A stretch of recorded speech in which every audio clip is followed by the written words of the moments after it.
به نام خداوند بخشاینده مهربان.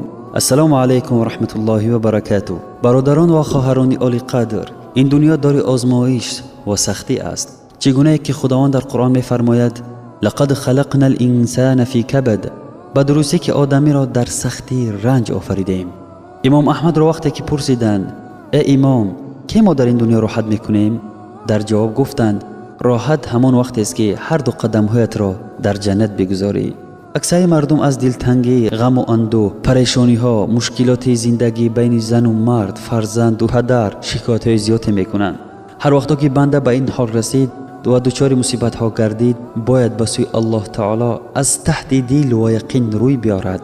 به یاد آورد که الله تعالی صدای او را میشنود و او را میبیند و او بسیار مهربان است. الله تعالی از پدر و مادرمون دیده برای ما و شما مهربان تر است. پس بگو ای خدای من، تو حال و وضعیت مرا میبینی و نو توانی مرا میدونی. ای پروردگار، از تو کمک میخواهم و به سوی تو روی آوردم و به تو ایمان آوردم. وقتی که انسان این کلمات را از تحت دل میگوید، درهای آسمان ها برایش باز میشوند. چگونه که خداوند فرمودند اما یجیب المضطر اذا دعاه و یکشف السوء، یا کس آنکه چون او را بخواند درمانده را اجابت میکند و سختی را میبردارد. همچنین الله سبحانه و تعالی قصه ایوب علیه السلام را برای ما و شما ذکر کرده فرمودند که و ایوب اذ نادى ربه انی مسنی الضر و انت ارحم الراحمین.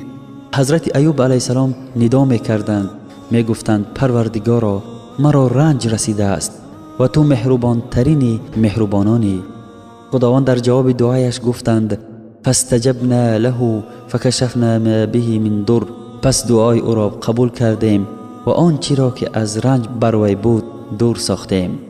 و آتیناه اهله و مثلهم معهم رحمة من عندنا و ذکرى للعابدین، و فرزندان او و مانند آنها را همراه آنها به او عطا کردیم. بعضی مردمان وقتی که مصیبت بالایشان بیاید، یکم نزد مردم میرود، از آنها کمک طلب میکند و خالق خود را فراموش میکند. خوشبختترین انسان کسی است که در حال مصیبت و سختی از الله سبحانه و تعالی کمک طلب میکند. ایاک نعبد و ایاک نستعین، تنها تو را میپرستیم و تنها از تو یاری میطلبیم. قسم به خدا، خوشبختی هیچگاه در پول و مال نیست. اگر خوشبختی در پول و مال می بود، قارون خوشبختترین روی زمین بود. اما الله تعالی قارون را بدبختترین روی زمین ذکر نمود. چگونه که خداوند فرمود فخسفنا به و بداره الارض، پس قارون به سرای او را به زمین فرو بردیم. خوشبختی حقیقی این است که انسان به الله نزدیک باشد و از هر یک معصیت دوری بجوید.